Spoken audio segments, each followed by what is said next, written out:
Hey guys, Coaster here, and I have a battle for my second round in KillerNacho's tournament for his Monocolor tournament.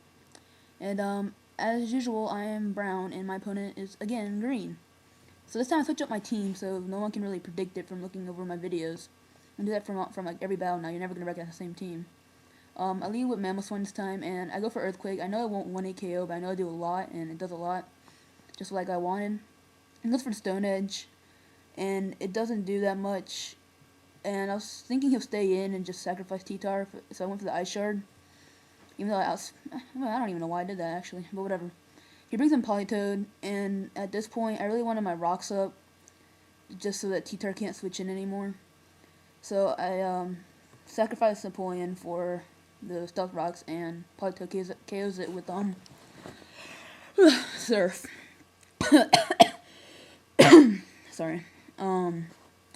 So now I bring in my Infernape. At first I was gonna Grass Knot it until I did damage calcs, and I saw I did absolutely nothing. So I just went for close combat instead. And I really wish I haven't I wish I did damage calcs before I switched out Infernape. Otherwise I wouldn't have showed him too early. But anyways, I did. He brings in Flygon, and I was predicting Scarf, Earthquake. So I go into my Hitmontop with Intimidate, and he actually does more this battle than he did last time because all he did was sleep. It goes for Draco Meteor, so I know it's either a mixed or special, pure special. And I see no Life Orb recoil, so I know he's choiced. So he sacrifices T-Tar to see what I would do, and I went for close combat because it hurt pretty much anything that switches in anyway. So now he brings in his Bronzong. I have to go for the close combat because it's going to do a lot. And he's probably just going to do a setup move. I was hoping this wasn't a screening Bronzong because I had trouble with that in my last battle. And luckily it isn't. Well, from what I've seen. I don't know if it was or supposed to be or not. But yeah, he sets up Stealth Rocks, and I'm pretty weak to Stealth Rock on my team, so I go for Rapid Spin as he switches to Celebi. And which was nice for me, and I was thinking the Celebi would go straight for the Leech Seed. And I switched out to Noctowl, my Hedwig. And yeah, he goes for T-Wave, and that I really don't mind that on Noctowl because he's already slow enough, and it doesn't really. I mean, it's better than any of my other team members, so I'm fine with Noctowl having it. Then he goes for the Leech Seed, and I go for the Hypnosis just to force a switch. But can't remember what happens here. Oh yeah, I switch out my Noctowl, I believe, after all this Leech Seeding, leftover Sandstorm damage. Yeah, I switched out to Infernape because I wanted to KO this thing. And I was hoping he'd fear the Fire Blast, so he switched out to Flygon, so I went to Hidden Power Ice. But he doesn't switch out, which is a good play on his part. And HBI does not quite 1-hit KO it. And he gets the second turn wake up, and it kind of pissed me off because I wanted him to sleep longer, obviously. And he goes for T-Wave, he gets it off, and I was thinking he has Earth Power instead of Psychic, and I survived an Earth Power before.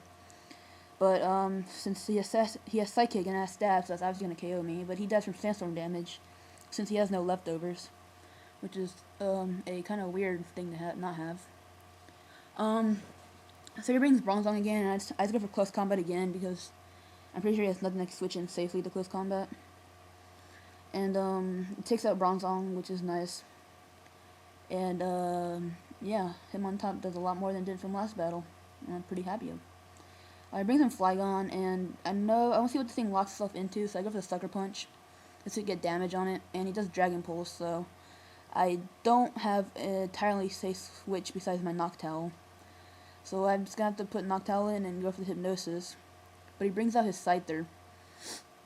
And that was, I guess, a smart play, I'm not sure, but yeah, he went for that.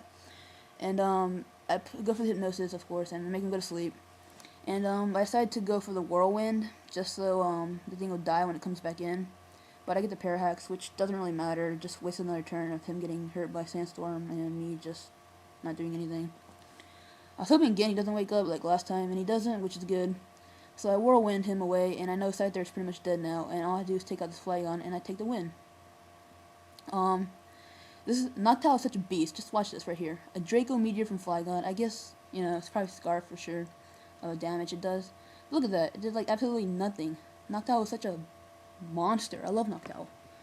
And I go for the Nightshade, which has 100 damage every time.